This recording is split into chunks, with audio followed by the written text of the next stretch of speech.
Hello, history lovers, and welcome back to our channel. Today, we're journeying back to a time of iron, steel, and shifting empires.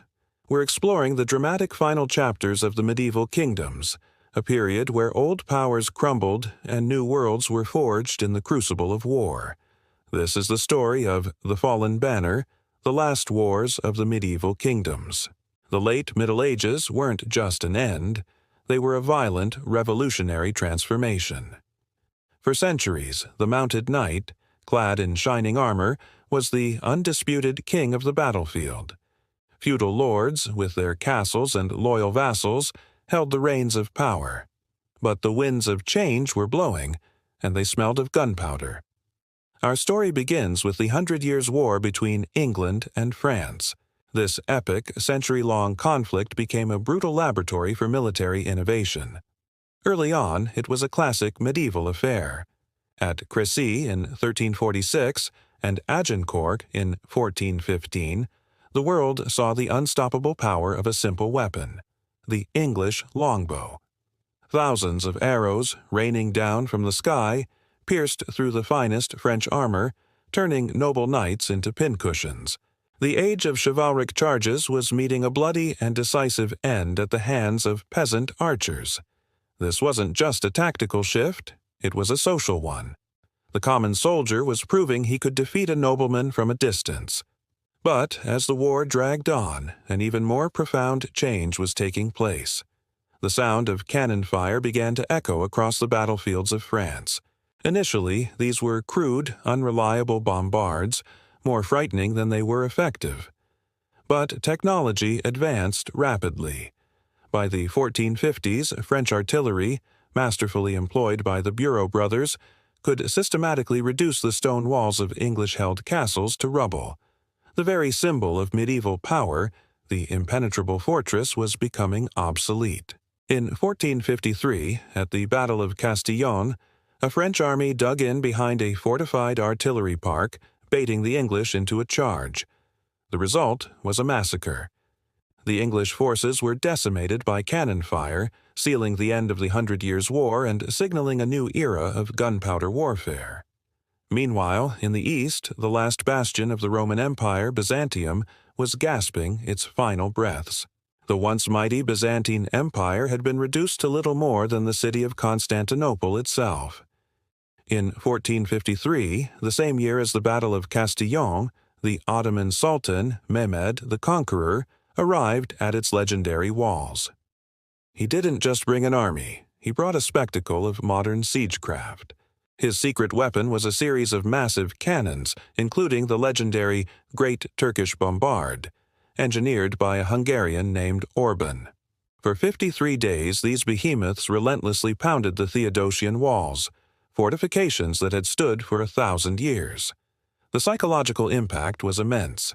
The terrifying roar and devastating power of the cannons shattered not just stone, but the morale of the defenders.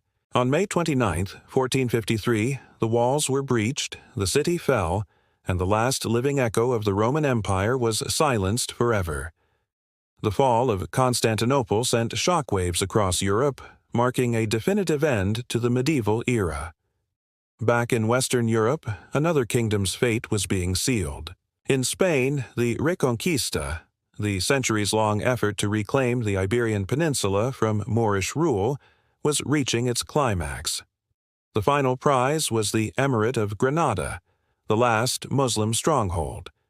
The Catholic monarchs, Isabella I of Castile and Ferdinand II of Aragon, united their kingdoms and their resolve.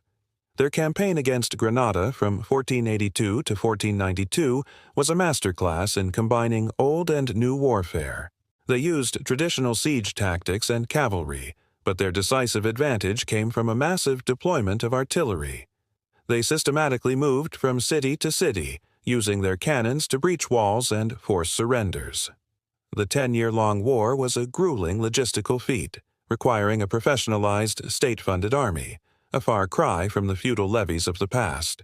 When Granada finally surrendered in January 1492, Spain was unified as a powerful modern state, ready to look outward. And just a few months later, They would fund a voyage by a certain Christopher Columbus, a venture that would literally change the map of the world. And what of England, the nation that had pioneered the longbow revolution? After being expelled from France, the kingdom turned on itself in a brutal civil conflict known as the Wars of the Roses. The houses of Lancaster and York tore the English nobility apart for 30 years. While knights and longbows still played a role, battles like Towton and Tewkesbury were attritional bloodbaths, often decided by betrayal, exhaustion, and sheer numbers. But the final battle, at Bosworth Field in 1485, showed the future. While still largely a medieval clash, it saw the use of handgunners and artillery. More importantly, it ended with the death of a king, Richard III, in battle, and the ascension of a new dynasty, the Tudors. Henry Tudor, or Henry VII, established a strong central monarchy.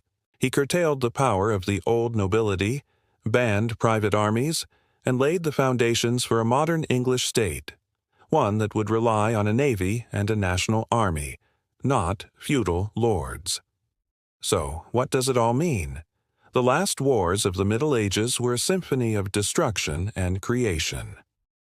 The longbow humbled the knight. Gunpowder made castles obsolete.